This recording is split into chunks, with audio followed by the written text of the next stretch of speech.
Hello दोस्तों। आज मैं जो तुम्हें कहानी सुनाने जा रही हूँ वो मेरी और मेरे दामाद जी की है। कहने को तो वो मेरे जमाई है, लेकिन मेरी बेटी से ज़्यादा तो वो मुझे चाहते हैं।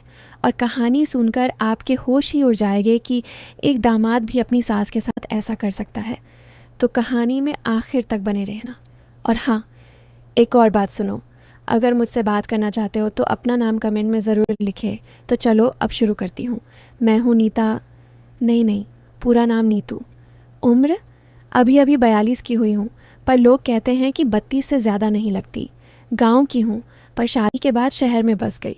मेरी कमर अभी भी इतनी पतली है कि साड़ी का पल्लू फिसलता ही रहता है। सीना भरा भरा है। लोग कहते हैं कि मेरी साड़ी हमेशा एक साइज़ छोटी लगती है।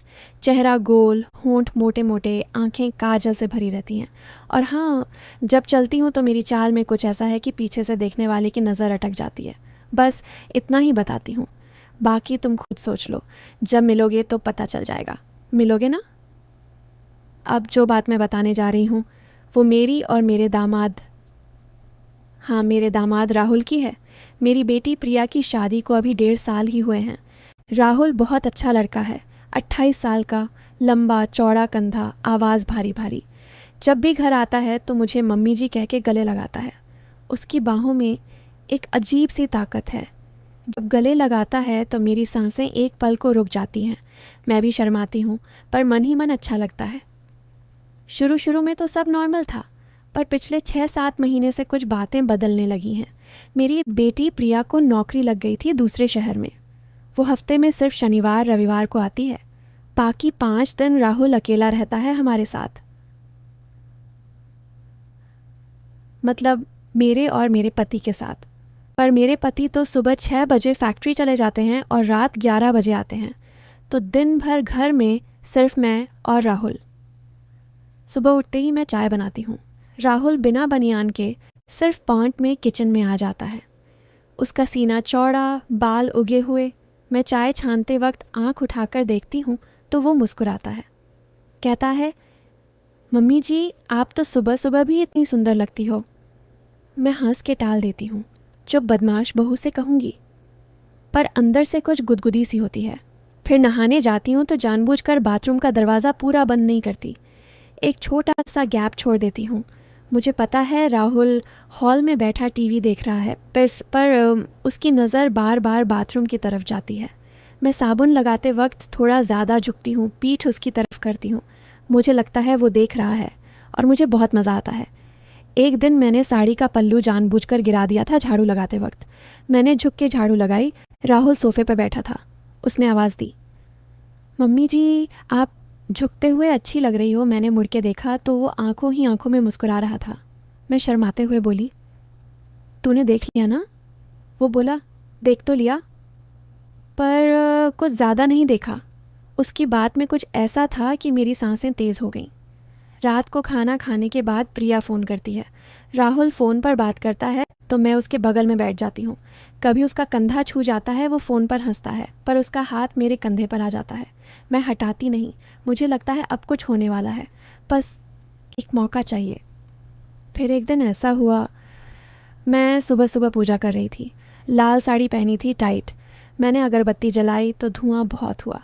मैं खांसने लगी। राहुल दौड़ के आया, मेरी पीठ पर हाथ फेरने लगा। उसका हाथ नीचे सरकता गया, फिर थोड़ा और नीचे। मैंने कुछ नहीं कहा, बस आंखें बंद कर लीं। मुझे लगा अब वो मुझे घुमा के, पर उसने सिर्फ बोला, मम्मी जी सांस लो आराम से, और मेरा दुपट्टा ठीक किया। बस मैं रात भर सो नहीं पाई। मुझे गुस्सा आया खुद पर। मैं क्या कर रही हूँ? मेरी बेटी का पति है वो, मैं उसकी सास हूँ। पर मन नहीं मानता था। फिर धीरे धीरे मैंने और कोशिश की। कभी उसके कपड़े धोते वक्त उसकी बनियान को छूती, कभी उसकी अलमारी में उसकी फ़ोटो देखती। एक दिन तो मैंने उसकी शर्ट पहन ली थी घर में, सिर्फ शर्ट। राहुल आया तो उसकी आंखें फटी की फटी रह गईं। वो बोला, मम्मी जी ये क्या? मैंने मासूमियत से कहा, तेरी शर्ट अच्छी लगी, पहन ली। वो बस देखता रहा, कुछ नहीं बोला। मुझे लगा अब तो पक्का कुछ होगा, पर फिर वही, वो खुद को रोक लेता। फिर एक दिन प्रिया आई। 3 दिन रही। उन 3 दिनों में राहुल ने मुझे एक बार भी ठीक से देखा तक नहीं। मैं जल भुन के रह गई। प्रिया के जाने के बाद मैंने राहुल से पूछ ही लिया, तू मुझसे नाराज़ है क्या? वो हंसा और बोला, त्रय मम्मी जी, आप मेरी माँ समान हो, मैं आपकी इज्जत करता हूँ। वो जो भी हुआ वो गलत था। मैंने खुद को बहुत कोसा है। मैं रो पड़ी, सच में रो पड़ी।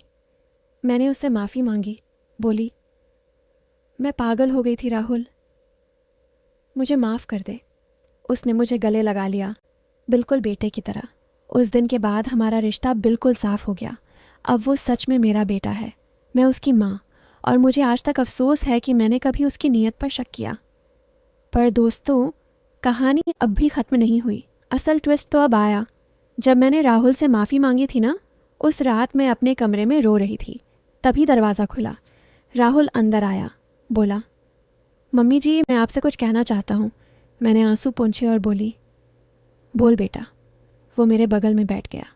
उसने मेरे हाथ अपने हाथों में लिए और बोला, मम्मी जी, सच तो ये है कि मैं आपसे बहुत प्यार करता हूँ, पर वो प्यार माँ बेटे का नहीं, कुछ और है। मैं प्रिया से शादी सिर्फ इसलिए किया था क्योंकि वो आपकी बेटी थी। मुझे आप चाहिए थी, सिर्फ आप। मैं हिल गई।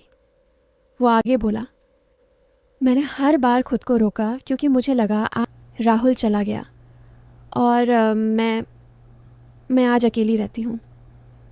पर सबसे बड़ा ट्विस्ट तो ये है, प्रिया ने जाने से पहले मुझसे कहा था, माँ, राहुल ने मुझे सब बता दिया था। वो तुम्हें नहीं, मुझे चाहता था। तुमने जो कुछ भी किया वो सब उसने मुझे उकसाने के लिए किया था। वो चाहता था कि मैं तुमसे नफ़रत करूं। मैं पागल हो गई। मतलब जितनी भी हरकतें थीं, साड़ी का पल्लू गिरना, शर्ट पहनना, बाथरूम का दरवाज़ा खुला छोड़ना, सब राहुल का प्लान था। वो मुझे फंसाना चाहता था। क्यों? क्योंकि मैंने उसकी माँ को कभी स्वीकार नहीं किया था, उसकी असली सास को। वो बदला ले रहा था। आज मैं अकेली हूँ, न बेटी, न दामाद, न इज्जत। प्रिया ने जाने से पहले मुझसे कहा था, माँ, राहुल ने मुझे सब बता दिया था। वो तुम्हें नहीं, मुझे चाहता था। तुमने जो कुछ भी किया वो सब उसने मुझे उकसाने के लिए किया था। मैं रोते रोते ज़मीन पर बैठ गई। लगा जैसे मेरी सारी दुनिया ख़त्म हो गई। फिर अचानक दरवाजे पर घंटी बजी। मैंने सोचा शायद पड़ोसी हैं। रोते हुए दरवाज़ा खोला तो सामने खड़ा था राहुल, हाथ में एक फ़ाइल लिए, आंखें लाल पर चेहरा शांत। मैं चिल्लाई, तुझे यहाँ आने की हिम्मत कैसे हुई? राहुल ने घुटनों पर बैठते हुए कहा, मम्मी जी, अब सच सुन लो, पूरा सच। उसने फ़ाइल खोली। उसमें कुछ फ़ोटो थे, कुछ ऑडियो रिकॉर्डिंग के ट्रांसक्रिप्ट थे। वो बोला, ये सब मैंने इसलिए किया क्योंकि प्रिया की जान को ख़तरा था। मैं हक्की बक्की रह गई। राहुल ने बताया, शादी के 6 महीने बाद ही मुझे पता चला था कि प्रिया का एक्स बॉयफ्रेंड, जो एक क्रिमिनल बैकग्राउंड का था, उसे फिर से परेशान कर रहा था, ब्लैकमेल कर रहा था। पुरानी फ़ोटोज़, वीडियोज़, एआम सब थे उसके पास। वो प्रिया को मारने की धमकी दे रहा था। मैंने पुलिस में कंप्लेंट की पर सबूत कम थे। वो बहुत चालाक था। तब मुझे एक ही रास्ता दिखा, उस लड़के को इतना बड़ा झटका देना कि वो हमेशा के लिए भाग जाए। फिर राहुल ने जो बताया, मेरे रोंगटे खड़े हो गए। मैंने जानबूझकर तुम्हारे साथ वो सारी हरकतें की, पल्लू गिरवाया, शर्ट पहनने को कहा, बाथरूम का दरवाज़ा खुला छोड़ा, सब कैमरे में रिकॉर्ड किया। फिर वो सारी क्लिप्स मैंने प्रिया के एक्स को भेज दी और लिखा, देख, तेरी वाली की माँ और मैं। अब तू अगर प्रिया के आसपास भी आया तो ये सारी क्लिप्स वायरल कर दूंगा। पूरी दुनिया देखेगी कि उसकी माँ और उसका पति क्या क्या कर रहे हैं। उसकी बेइज्जती हो जाएगी। वो डर गया। उसने सोचा मैं पागल हूँ, कुछ भी कर सकता हूँ। उसके बाद उसने प्रिया को हमेशा के लिए छोड़ दिया। ब्लैकमेलिंग बंद। पर मुझे ये भी पता था कि प्रिया को सच कभी नहीं पता चलना चाहिए। इसलिए मैंने प्रिया को भी यही कहा कि मैं बदला ले रहा हूँ, ताकि वो तुमसे नफ़रत करे और मुझसे तलाक ले ले, क्योंकि अगर प्रिया मेरे साथ रहती तो वो लड़का फिर लौट सकता था। मैंने खुद को विलन बना दिया ताकि प्रिया सुरक्षित रहे। मैं कुछ बोल ही नहीं पाई। राहुल ने आंसू पोंछते हुए कहा, मम्मी जी, मैं आपकी इज्जत पर हाथ नहीं डाल सकता था। वो सारी रिकॉर्डिंग्स मैंने आज पुलिस को दे दी हैं। प्रिया का एक्स आज जेल में है, लाइफ टाइम के लिए। और प्रिया, वो बाहर गाड़ी में बैठी है, वो भी अब सब जान चुकी है। दरवाज़ा फिर खुला। प्रिया अंदर आई। आंखें सूजी हुई थीं, पर चेहरे पर सुकून। वो मेरे गले लगी और रोते हुए बोली, माँ सॉरी, मैंने तुम्हें गलत समझा। राहुल ने अपनी पूरी ज़िंदगी दांव पर लगा दी, सिर्फ मेरी और तुम्हारी इज्जत बचाने के लिए। तीनों एक दूसरे से लिपट कर रोए। राहुल बोला, मम्मी जी, अब हम तीनों फिर से एक साथ रहेंगे, इस बार सच में एक परिवार बनकर। और आज हम तीनों साथ हैं। राहुल मेरा बेटा भी है, दामाद भी है, और मेरी बेटी का सबसे बड़ा रक्षक। तो दोस्तों, कभी कभी जो सबसे ख़तरनाक लगता है वही सबसे बड़ा फरिश्ता होता है। बस यही थी मेरी असली कहानी। अब सच में बाय।